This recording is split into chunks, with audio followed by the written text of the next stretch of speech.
Hey, what's going on, Archons? Time for another unboxing. But first, I have a question for you. Are you down with OPP? Hey, you down with OPP? Yeah, you know me. All right. Yeah, this mat is super special to me as I do this unboxing. This mat, regale you with some tales, was the very first mat I ever won playing KeyForge, and it was in my very first ever seal tournament. So it has got some significant and sentimental value to me. Um, but yeah, so today we're going to be doing just a singular deck unboxing, and I'm going to do this one a little bit differently because due to some conversations I've had with people, it's made me realize that mass mutations is more of a puzzle than we have in the past. And by other people, I mean Mr. Stalwart, Nathan from TTR. He made me realize something, so I kind of want to go over this deck a little bit differently. So we have Roan, the Loyal Mausoleum Master. Oh, what a great name. And for houses, we have Shadows, Logos, and Sanctum. Honestly, the amount of Logos decks I've been opening is kind of staggering at this point, and I can only say blessed. But without further ado, let us get into the deck itself. And as always, these Logos mats are coming in handy with what I'm opening. Logos, Sanctum, and Shadows.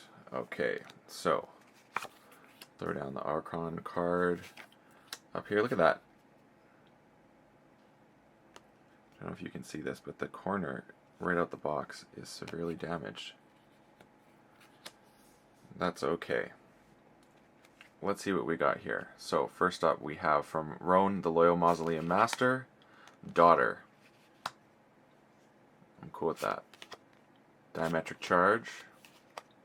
Diametric Charge with a bunch of pips. Capture and more damage. Even Ivan. Infomorph. Opposition Research. Fission Bloom. That could be good with Diametric Charge. Group Think Tank. Sloppy Lab Work. Whoops.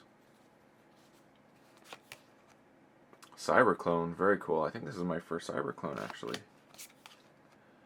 Mind Over Matter. Ooh, very hot. And Zenzi. Ooh, I'm liking this one. Next up, we have the Ardent Hero. Actually, let's do this a little bit differently. I'm gonna throw these over here. So we have the Ardent Hero. I don't know, this is like weird OCD, feeling the need to organize all this. We'll look at the third eye on OP there. Ardent Hero. Fangs of Jizzleheart with the draw icon. Font of the Eye. Gizzleheart Zealot. Lieutenant Grolvanol with a capture. The Grey Rider. Baldric the Bold. I have not seen this guy before. I think it's my first one. I've played it before in the test decks, but this is my first deck, I think, with it. So it says, if the creature Baldric the Bold fights as the most powerful enemy creature, gain 2. That could be very good. Free markets with a draw. I like that. Shoulder Armor. The Spirit's Way. Mantle of the Zealot. Very cool. And the Vault Keeper. That's fantastic. Now we go on to the Dark Wave. Oh, so far this seems like a bad card. Gams. Mug. Nexus. Rad Penny. Seeker Needle.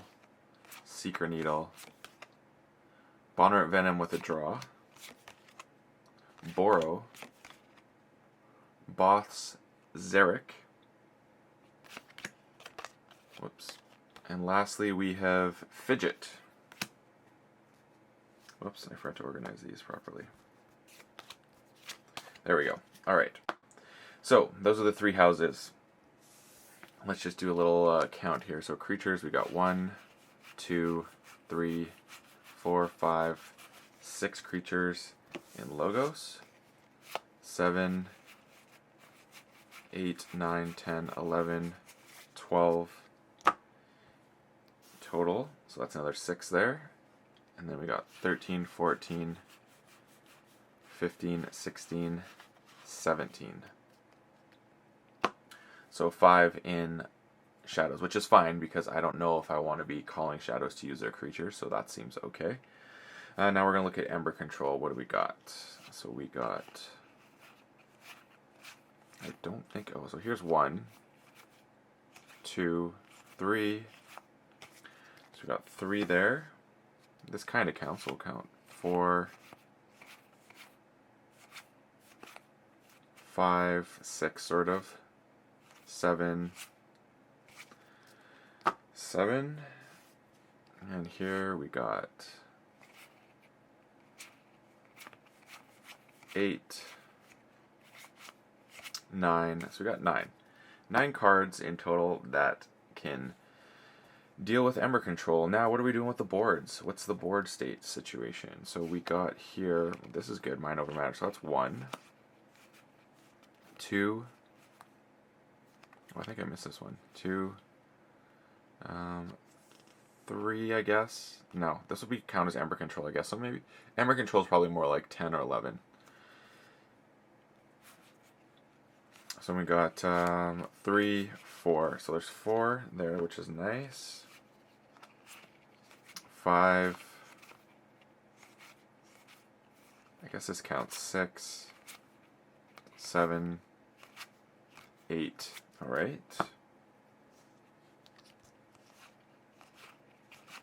Then we got 9, 10, 11, 12, 13, 14, but this one I don't know if I'll use. So 14 cards that can put some direct damage out there, which I like. And then next we have the obvious waste. So this seems really good for crafting turns. The extra draw between Daughter and Zenzi is insane. Purge another creature. Yeah, that's some more removal, so I should have thought about that one. Yeah, this is really neat. I like this deck. So for some disruption, and we're going to call it disruption and efficiency at the same time. So we got 1, 2, 3. This sort of counts as well. 4. It's multied. 5.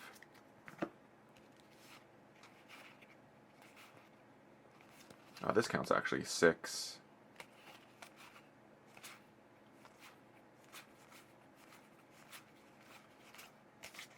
And then over here we have, this counts 7, 8,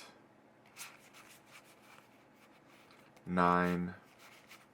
So we got 9. So yeah, I like that. I'm liking that number as well. Now let's kind of take a look at, this is where we're going to do something different, the deep dive here. So where are we going to be crafting turns? So the question is, I like Mind Over Matter right off the top with Zenzi. So if you have a battle line, and basically if it's a double, like clogged battle line, like it's big, you can just reset, drop Zenzi, and then get that in the center of your battle line right off the top. So that's one cool thing. There's a good amount of archiving here. There is this, so you can basically get 2 Ember, deal 2, actually more than that, deal 1, 2, 3, 4, 5, 6, 7 damage total, and capture 2, so that seems really good. So I'm liking those cards combinations.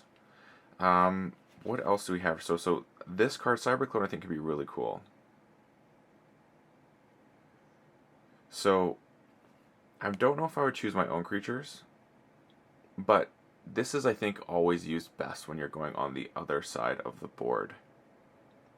So it has its purge creature's power and gains a creature's armor, keywords, and traits. So it still stays a Logos creature, which is fantastic. So let's just look at this, leave this one down here for now. So I'm seeing that now. Is there something here we'd want to use this on? So Mantle of Zealot and Shoulder Armor are both things that are going to pretty much be lost if you play that other card, Mind Over Matter. Baldric the Bold is good for that, though. Actually, Baldric the Bold would really do well with having Mantle of Zealot and Shoulder Arm. Shoulder Armor puts him basically at a 6/4, which would be really great for that, so I'm liking that. The Grey Rider, again, going into that, you can play it, use it right away, and if you have Grovenal out, you're getting that synergy. And then you have Ardent Hero as well, which you could almost even choose Ardent Hero with Boldrick, due to the fact, not Boldrick, with Shoulder Armor, just because you're going to just add that much more striking power and taking out high level threats, so that's always an option. And then Font of the Eye is obviously going to come into work with this. I actually really like this Sanctum House. This is one of my favorite Sanctum Houses I think I've opened. You have Draw here, you have some Burst, you have not a ton of raw Ember, but I think you're establishing your board really well with Sanctum, and it's going to be pretty sticky. I mean, what's really cool is you have things like Grovenal and Jizzleheart Zealot, so you're instantly getting that, like you're getting 2 Ember right off that turn captured for control. So I'm liking the way this controls. Very neat.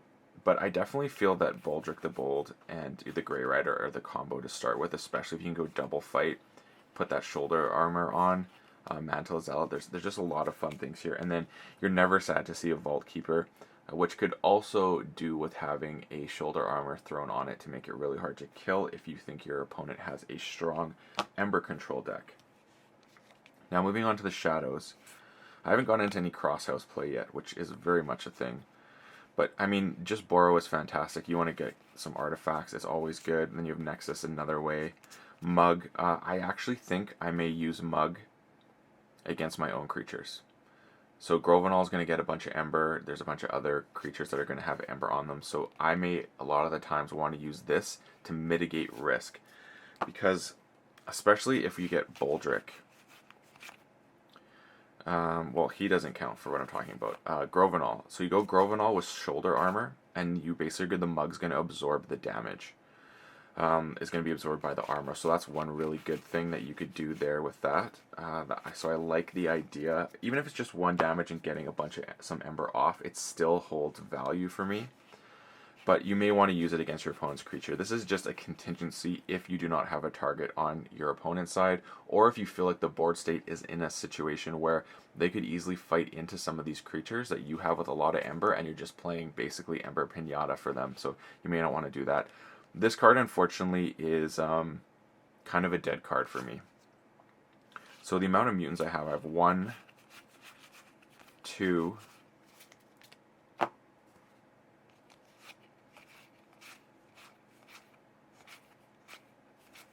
yeah, notice the silence.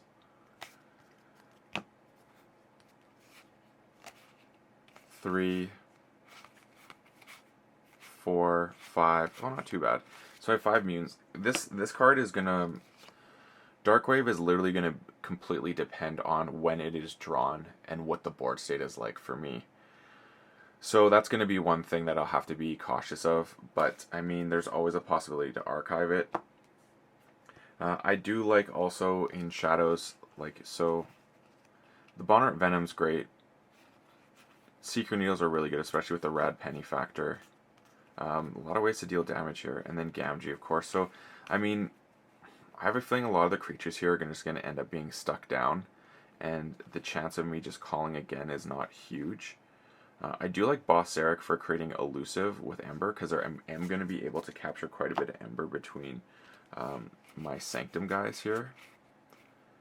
So there is obviously Grovenal, and then I have the Capture Pips. There's 3 of them, so that's going to create that extra stickiness. I can throw one on Zenzi, who's a good one, make Zenzi elusive. But I'm most excited about this Mind Over Matter. Figuring out the ways to make this really work in my favor with all the different creature. And it could also work well if your opponent has like a mishmash of creatures and you play it to make their creatures have to be archived, and when they draw it, they're going to be all over the place. Although, depending on how that is, you could set up a big turn, so you got to be wary of that. But I think in general, it's going to be really powerful. This deck to me is a hot one. I'm very excited to jam this. I think this deck is going to put in some serious work, especially if you can do some things like archiving a bunch of creatures. Probably not the Sanctum creatures I'd want to archive, but there are moments, I think, if you get things in the right way. Like I said, Mind Over Matter is going to be really interesting. I wish I had more creatures with, like, I wish this was on a creature. I think it would be a lot more potent to do the Mind Over Matter with that. but you do have like Archive and Grey Rider for reuse, especially under certain circumstances, or if things get damaged in the Sanctum side and you want to just archive and bring them back. But most likely if they're damaged, you're going to have Ember, so you got to be wary of that factor, because I don't have really any key cost increase in this deck. In fact, there is none, so there's not that. But this, to me, is a hot deck. Hope you enjoyed this a little bit deeper dive, kind of going between everything and separating it. Please give me some feedback in the comments and let me know what you think. And check out some of the other videos. As always, may your Ember never be stolen and your keys forged promptly. Have a good one.